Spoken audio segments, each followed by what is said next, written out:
오늘 우리에게 주신 말씀은 누가복음 12장 13절부터 34절 말씀입니다. 좀 길지만 말씀 자체가 우리에게 큰 은혜가 되기 때문에 한번 끝까지 교독하겠습니다. 제가 13절 먼저 읽겠습니다. 무리 중에 한 사람이 이르되 선생님, 내 형을 명하여 유산을 나와 나누게 하소서 하니 이르시되 이 사람아, 누가 나를 너희의 재판장이나 물건 나누는 자로 세웠느냐 하시고 그들에게 이르시되 삼가 모든 탐심을 물리치라. 사람의 생명이 그 소유에 넉넉한 데 있지 아니하니라 하시고 또 비유로 그들에게 말하여 이르시되 한 부자가 그 밭에 소출이 풍성하매 심중에 생각하여 이르되 내가 곡식을 쌓아둘 곳이 없으니 어찌할까 하고 또 이르되 내가 이렇게 하리라. 내 곡간을 헐고 더 크게 짓고 내 모든 곡식과 물건을 거기에 쌓아두리라. 또 내가 내 영혼에게 이르되 영혼아, 여러 해 쓸 물건을 많이 쌓아두었으니 평안히 쉬고 먹고 마시고 즐거워하자 하리라 하되 하나님은 이르시되 어리석은 자여, 오늘 밤에 내 영혼을 도로 찾으리니 그러면 내 준비한 것이 누구의 것이 되겠느냐 하셨으니 자기를 위하여 재물을 쌓아두고 하나님께 대하여 부유하지 못한 자가 이와 같으니라. 또 제자들에게 이르시되 그러므로 내가 너희에게 이르노니 너희 목숨을 위하여 무엇을 먹을까 몸을 위하여 무엇을 입을까 염려하지 말라. 목숨이 음식보다 중하고 몸이 의복보다 중하니라. 까마귀를 생각하라. 심지도 아니하고 거두지도 아니하며 골방도 없고 창고도 없으되 하나님이 기르시나니 너희는 새보다 얼마나 더 귀하냐. 또 너희 중에 누가 염려함으로 그 키를 한 자라도 더할 수 있느냐. 그런즉 가장 작은 일도 하지 못하면서 어찌 다른 일들을 염려하느냐. 백합화를 생각하여 보라. 실도 만들지 않고 짜지도 아니하느니라. 그러나 내가 너희에게 말하노니 솔로몬의 모든 영광으로도 입은 것이 이 꽃 하나만큼 훌륭하지 못하였느니라. 오늘 입다가 내일 아궁이에 던져지는 들풀도 하나님이 이렇게 입히시거든 할멈은 너희일까 보냐. 믿음이 작은 자들아, 너희는 무엇을 먹을까 무엇을 마실까 하여 구하지 말며 근심하지도 말라. 이 모든 것은 세상 백성들이 구하는 것이라. 너희 아버지께서는 이런 것이 너희에게 있어야 할 것을 아시느니라. 다만 너희는 그의 나라와 나라를 구하라. 그리하면 이런 것들을 너희에게 더하시리라. 적은 무리여, 무서워 말라. 너희 아버지께서 그 나라를 너희에게 주시기를 기뻐하시느니라. 너희 소유를 팔아 구제하여 낡아지지 아니하는 배낭을 만들라. 곧 하늘에 둔 바 다함이 없는 보물이니 거기는 도둑도 가까이 하는 일이 없고 좀도 먹는 일이 없느니라. 다 같이 너희 보물이 있는 곳에 너희 마음도 있느니라. 오늘 본문은 누가복음에만 기록된 짧은 사건으로 관심의 대상이 제자들로부터 자연스럽게 무리 중에 한 사람 이렇게 바뀌어지고 있습니다. 이 사람은 예수님을 랍비, 선생님이라고 부르면서 예수께서 자기 형과 유산 분배를 중재해 주기를 바라고 있습니다. 율법이고 정당한 요구를 하고 있는 것입니다. 그리고 보면 예나 지금이나 가족 간의 재산을 둘러싼 갈등은 여전한 것 같습니다. 또 이런 질문을 누구나 다 사시면서 한 번쯤은 하셨을 것입니다. 하나님, 왜 누군가는 처음부터 많이 가지고 또 누군가는 없이 시작해야 하는 겁니까? 욕심은 아니더라도 다른 사람이 가진 만큼 공평하게 가지기를 원합니다. 이렇게 한 번쯤은 불평 아닌 불평을 하나님을 향해서 드렸을 것입니다. 그때 주님은 그 사람, 아니 오늘 우리의 내면 깊은 것을 보고 계십니다. 지금 자기가 요구하는 이 사람, 그 심성, 마음 깊숙이에 있는 것을 집착이라고 하나님이 꼬집으시면서 그 이름이 탐심이다. 그러니까 물리치라. 이렇게 말씀하십니다. 우리 15절 한번 다 같이 읽어보겠습니다. 오늘 말씀 15절. 그들에게 시작. 그들에게 이르시되 삼가 모든 탐심을 물리치라. 사람의 생명이 그 소유에 넉넉한 데 있지 아니하니라 하시고. 메시지 성경 번역본으로 보면 이렇게 되어 있습니다. 조심하여라. 털끝만한 탐심에도 빠져들지 않도록 너희 자신을 지켜라. 너희 소유가 많더라도 그 소유가 너의 삶을 규정해 주지 않는다. 똑같은 내용입니다.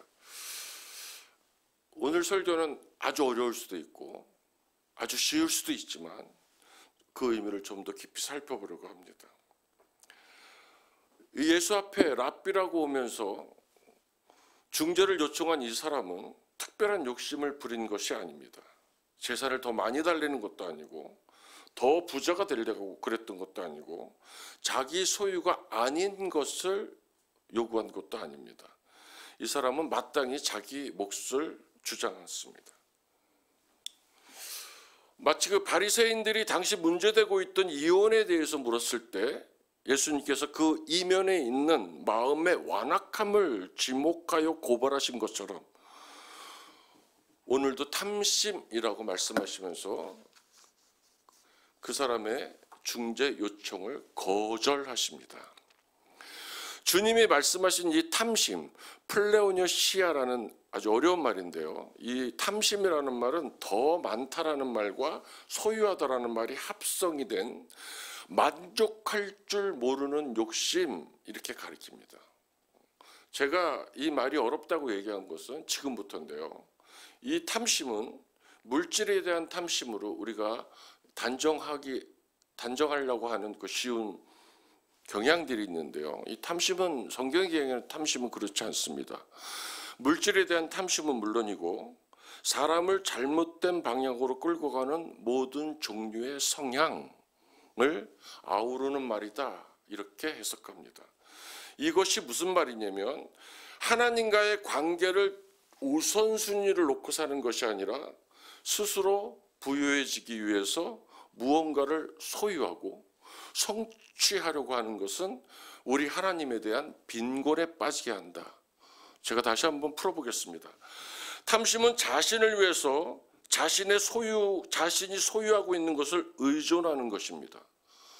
자신이 소유하고 있다는 것은 재물뿐만이 아니라 권력, 명예, 인기, 학벌, 가문, 성경에서 예수님께서 툭 던지는 시장에서 문안받기를 좋아하는 거, 사람들이 모인 잔치자리에서 상석에 앉으려고 하는 우리들의 습성, 이 모든 것을 탐심이라고 예수님께서 지금 말씀하십니다. 정혁신 목사님께서 다른 곳에서 설교하실 때 말씀하신 굉장히 엄한 말씀이 있는데 어느 신학자 말씀을 통해서 말씀하신 겁니다. 우리가 교회에서 신앙생활을 하면서 하나님을 위해서 열심을 내는 것이 아니라 자기의 어떤 성취를 위해서 열정을 가지고 열심을 내는 것은 우상숭배다. 이렇게까지 얘기한 적이 있습니다. 저는 그 말씀을 가슴으로 받았습니다. 나를 죽이고 하나님의 영광을 드러내는 것은 굉장히 어렵습니다. 우리가 교회에서 이렇게 사역을 합니다. 또 헌신을 하고 봉사를 합니다.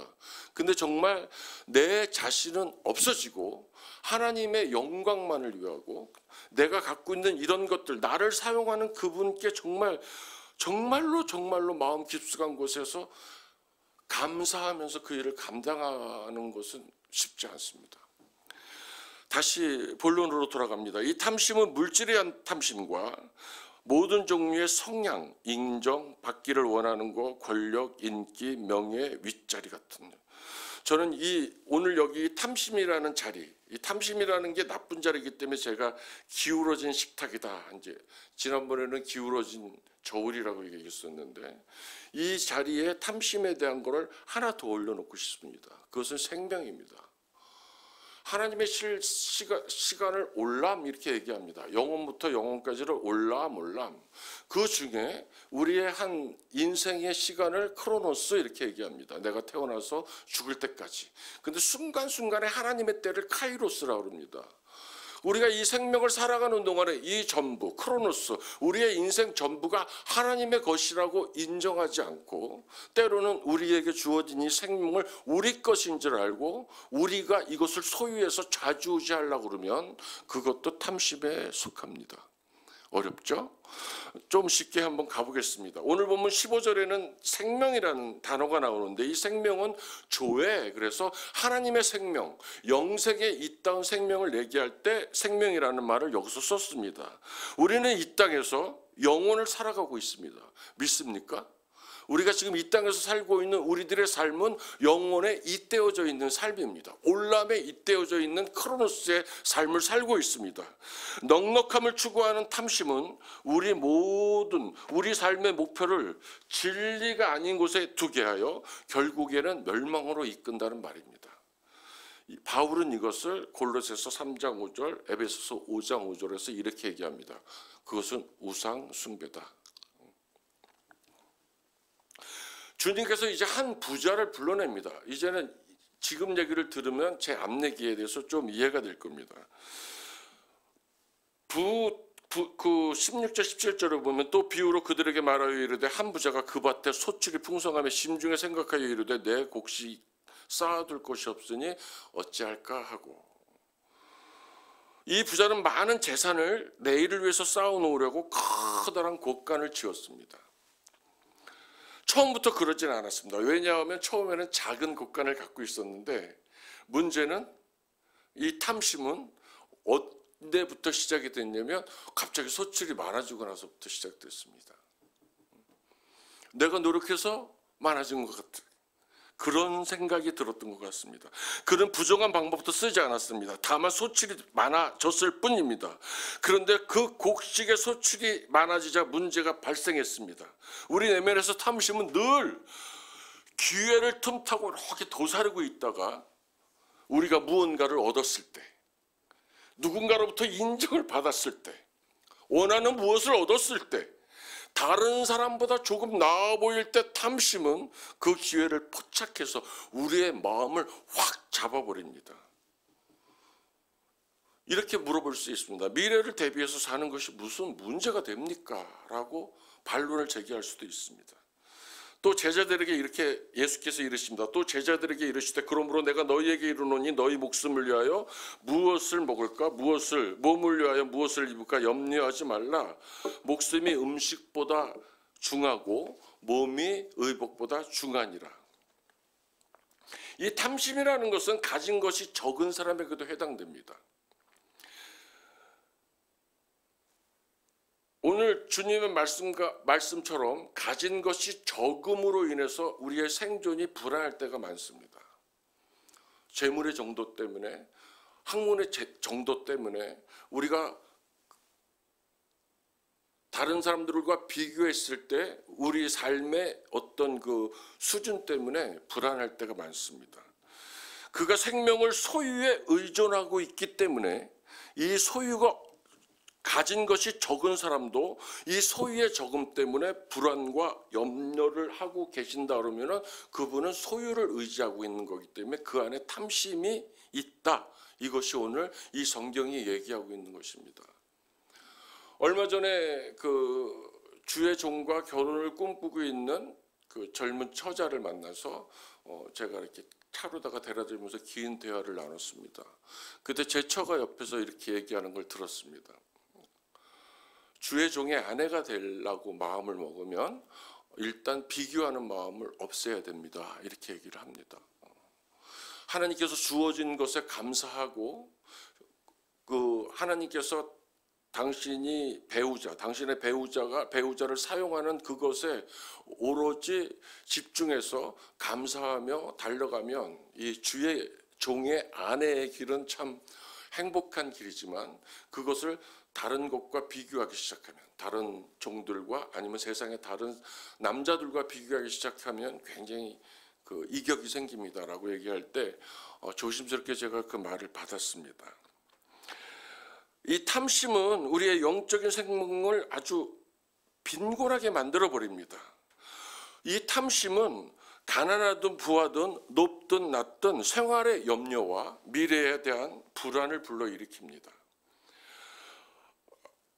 우리는 예수 그리스도를 만난 이후에 주님께서 십자가를 지셔서 우리의 죄를 다 속량하셔서 우리를 구원의 반열로 올려놓으신 까닭에 우리는 하나님의 자녀가 되는 신분으로 우리의 신분이 변화가 되었습니다.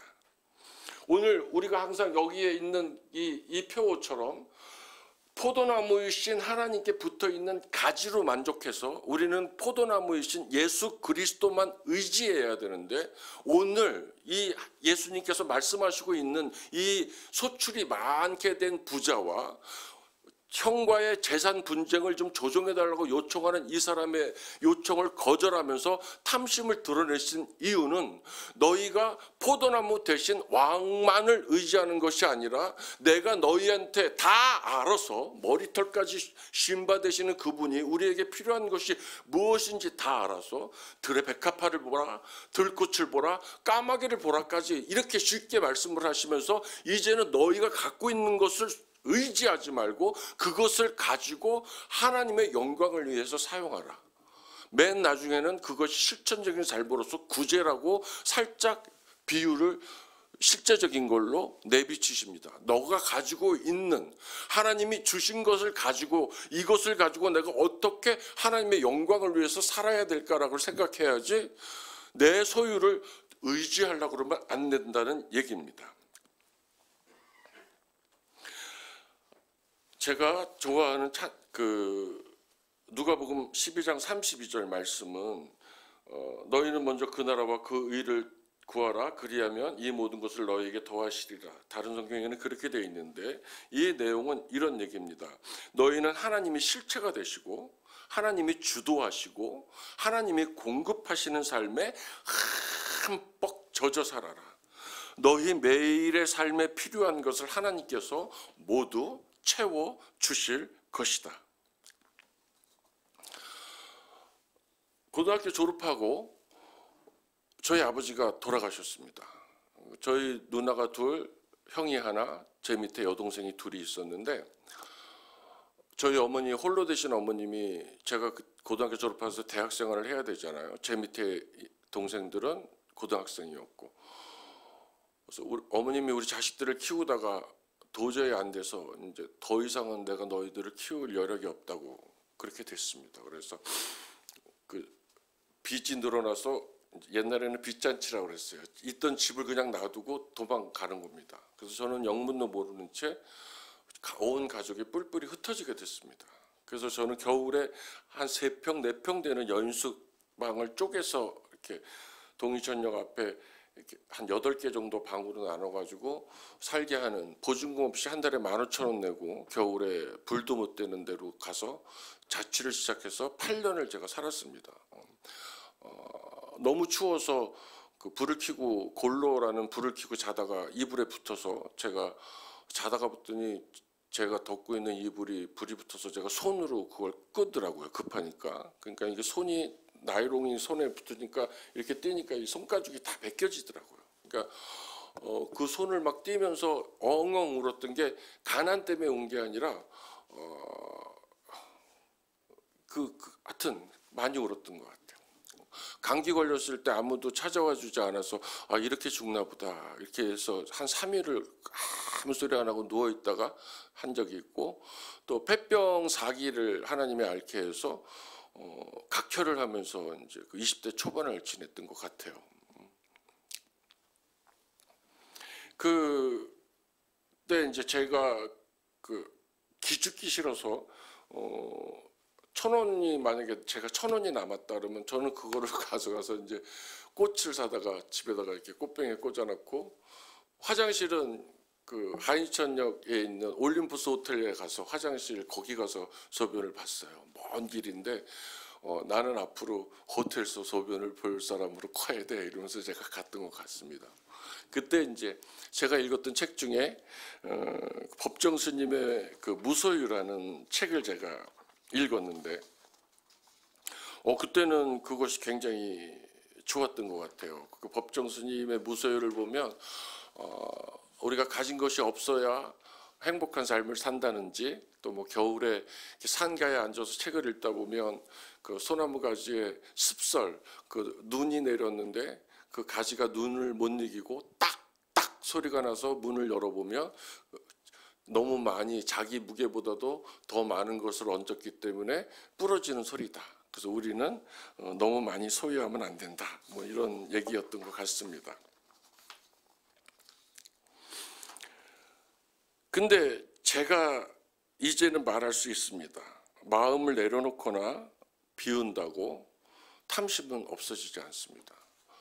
요새 책들 중에, 기독교 책들 중에 내려놓음이라는 책도 있고 비움이라는 책도 있고, 이 법정 스님이 얘기했던 무소유, 알고 보면 소유의 집착에서 벗어나기 위해서 제가 예의를 갖춘다면 자기의 경지를 소유하려는 소유의 극치 아니겠습니까? 우리 주님께서는 탐심을 물리치기 위해서 내려놓은 비움과 같은 마음을 수양하는 방법을 제시하지 않으십니다. 대신 예수께서는 우리에게 바라고 구하는 대상을 바꾸라, 이렇게 얘기합니다. 자신의 삶을 위해서 소유를 구하는 것에서 하나님의 나라를 구하는 것으로 바꾸라, 이렇게 얘기하십니다. 이것이 십자가를 향해서 걸어가신 그분의 마음입니다. 우리를 향한 탐심은 비움, 내려놓음이 아니라 자기 자신을 사랑하지 않고 하나님을 사랑할 때 물리쳐집니다. 아멘? 오늘 제 설교가 되게 어렵나 봐요. 저는 지난주에 전대나 배낭이나 신발을 의지하지 말고 하나님만 의지하는 삶을 여러분들한테 설교했었습니다. 근데 오늘은 낡아지지 않냐는 배낭을 얘기하면서 오늘 설교를 마치려고 그래요. 33절 34절 보면 너희는 소유를 팔아 구제하여 낡아지지 않는 배낭을 만들라. 곧 하늘에 둔 바 다함이 없는 보물이니 거기는 도둑도 가까이 하는 일이 없고 좀도 먹는 일이 없느니라. 너희 보물이 있는 곳에 너희 마음도 있느니라. 만약에 우리 포도나무 교회가 세워진 게 이웃을 섬기고 또 중원구를 예수 그리스도로 복음화시키고 또 몸된 우리나라와 열방에 어떤 교회의 모범이 되는, 본이 되는 어떤 그런 예배의 본이 되고 교회의 본이 되는 것을 이 시대에 제시하는 교회로 세워져 가고 성장하길 원하신다면 우리의 생각이 이제는 탐심, 오늘 예수께서 물리치라고 하신 탐심, 우리의 소유를 의지하거나 아니면 우리의 성향을 의지하거나 아니면 우리의 생명을 내 것이라고 생각해서 내가 좌지우지하려고 하는 것이 아니라 주님이 우리에게 말씀하시는, 주님이 스스로 십자가의 길로 가시면서 자기를 내어주시면서 스스로 죽음의 길까지 가셨는데 하나님은 그 십자가의 길에 어떻게 응답하셨냐면 부활과 영광으로 응답하셨어요. 만약에 우리가 주님처럼 탐심을 버리고 우리의 생명도, 우리에게 허락하신 모든 소유도, 우리의 재물까지도 주님 것이라고 인정하고 우리가 그것을 가지고 좁은 길, 십자가의 길, 고난 길, 내어주는 길, 섬기는 길, 노숙자, 주목자들을 내 몸과 같이 아끼면서 끌어안는 길, 이 길로 우리가 갈 수만 있다 그러면 예수께 부어주셨던 그 부활과 영광을 우리에게도 허락하실 거다. 오늘 제가 여러분과 나누고 싶은 것은 이겁니다. 우리 안에 있는 탐심, 재물만이 아니라, 아니면 내가 부하거나 가난해서 탐심이 있고 없고 경중이 아니라 이제는 하나님께서 허락하신 소유를 의지하지 말고 오직 하나님을 의지하면 하나님께서 우리에게 허락하신 것들이 보입니다. 그것을 가지고 몸된 교회를 세워가는 성도가 되시길, 교회가 되시길 주님의 이름으로 축복합니다.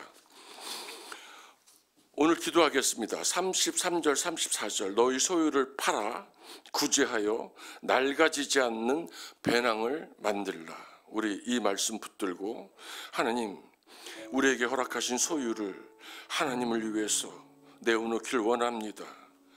오직 하나님만 의지하고 소유를 의지하지 않도록 탐심을 물리치는 이 새벽이 되게 하시옵소서. 우리 주여 한번 외치고 통성으로 기도합니다. 주여,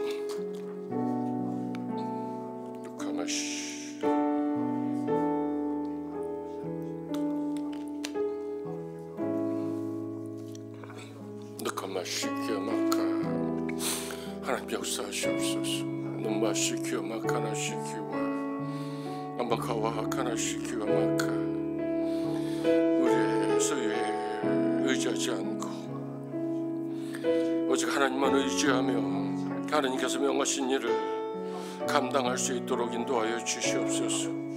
오 전능하신 하나님 역사하여 주시옵소서. 전능하신 하나님 역사하여 주시옵소서. 전능하신 하나님 우리의 마음을 다스려 주시옵소서. 우리의 소유에 넉넉한 데 있지 않습니다.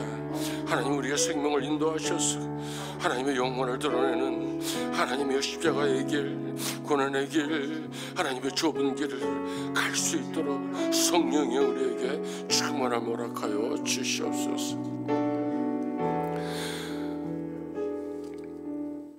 20절에서 12장 20절에서 말씀하십니다. 하나님이 이르시되 어리석은 자여 오늘 밤 내 영혼을 도로 찾으리니 그러면 내 준비한 것이 누구의 것이 되겠느냐 하셨으니 우리 생명의 날들을 계수할 수 있는 지혜를 허락하셔서 우리가 오직 포도나무 대신 주님 곁에 붙어서 주님이 원하시는 인생을 살게 하소서. 우리 마지막으로 우리가 갖고 나온 기도의 제목들을 가지고 또 연약한 자들을 위해서 이름을 불러가며 기도하다가 돌아가시도록 하겠습니다. 주여